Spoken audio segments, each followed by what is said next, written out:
Classic building that had to come down. Now, in yesterday's press newspaper, there's a picture. People are going to build a replica of that. It's going to be apartments, not a newspaper, but it's going to look just like the original one did. An investment group. Millennium Hotel, subject to a big dispute between the owners who are based in Singapore and their insurance company. We don't know what's happening with that. But these buildings here, this was reinforced in the 1980s, built in 1909. According to most of it, should have come down, but it stayed up very well. And Government Department, the Ministry was always accused of over-engineering. Home base for the trams on the left, that is Cathedral Junction.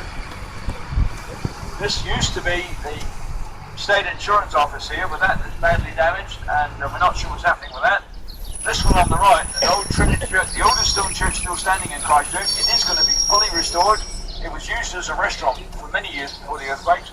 The owner is dedicated to getting it fully restored. It's quite an impressive building, and it's going to take some time and a lot of money, but they are dedicated to getting completely brought back as it was. This arm in the front is just to protect this, just weather protection at the moment, that's all. On the right, there was a bit of consternation area this year because we had a visit from Prince William and Kate, and they came here to the side of the CTV building in the Cardboard Cathedral. People were worried about that, they wanted to get it covered up. It wasn't. They were afraid that it might embarrass them, they never even took any notice of it. Right, on the right here now, this is the transitional Anglican cathedral, known as the Cardboard Cathedral. You see there are going to be cardboard cylinders holding the roof up. Designed by a Japanese architect called Shigeru Ban. He specialises in designing buildings that can be erected fairly quickly after natural disasters. It took 5 months to build, cost $5.1 million. And although the church only expected to use it for about 15 years until the one in Cathedral is resolved, the Cathedral Square is resolved, if it's properly maintained, they reckon it'll last 50 years. Hardly temporary.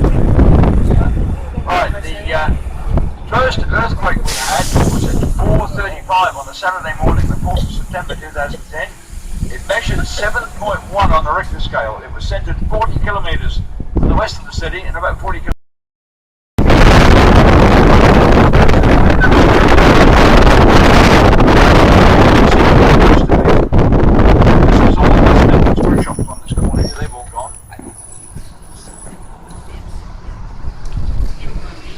Just come off Morehouse Avenue on the Fitzgerald Avenue. At the northern end is Beeley Avenue, and on the western side where we started our tour outside the museum is Rolleston Avenue. After that February earthquake, there was a fence all around the four avenues. You couldn't get inside anywhere.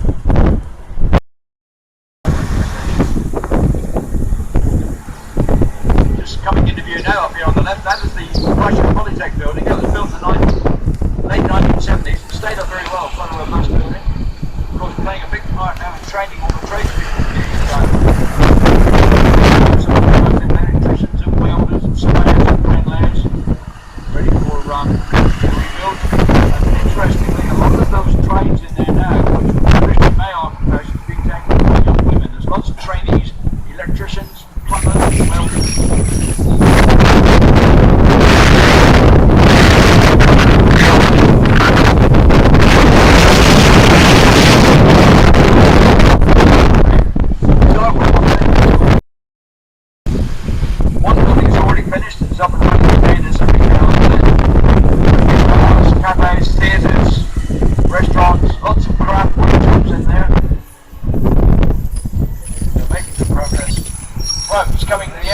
Now, folks, and thanks very much for coming out with National Free Tours. We hope we've given you an insight into the city, how things are going. We're all very positive, very enthusiastic about the future of Christchurch.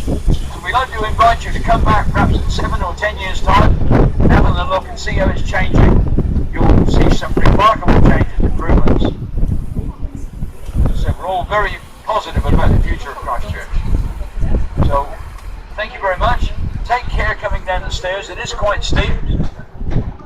Okay, thanks very much for coming with Hassle Free Tours, and we are on Facebook, we're on TripAdvisor,